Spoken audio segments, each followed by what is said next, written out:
Business news سے آپ کو خبر دیں تو خلیج تعاون کونسل کے رکن ممالک میں کام کرنے والے پاکستانیوں کی ترسیلات زر میں جاری مالی سال کے پہلے 10 ماہ میں سالانہ بنیادوں پر 12% کمی ہوئی ہے۔ اسٹیٹ بینک کی جانب سے جاری کردہ اعداد و شمار کے مطابق جولائی سے اپریل 2023 تک کی مدت میں بحرین، کویت، قطر اور عمان میں کام کرنے والے پاکستانیوں نے $2.666 ارب کا زر مبادلہ ملک ارسال کیا، جو گزشتہ مالی سال کی اسی مدت کے مقابلے میں 12% کم ہے۔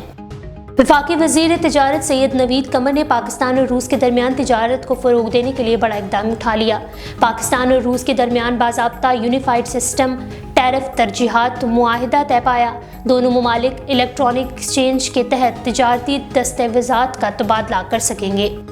ملک میں غیر یقینی سیاسی صورتحال اور IMF پروگرام میں تاخیر کے باعث نئے بجٹ کا شیڈول متاثر ہونے کا خدشہ پیدا ہو گیا۔ سالانہ پلان کوآرڈینیشن کمیٹی کا اجلاس 2 جون تک ملتوی کر دیا گیا ہے۔ بجٹ کے حوالے سے نیشنل اکاؤنٹس کمیٹی اجلاس کے شیڈول میں دوسری بار تبدیلی کی گئی۔ اب یہ اجلاس پیر کو ہوگا، جس میں موجودہ مالی سال GDP گروتھ کا تخمینہ جاری کیا جائے گا۔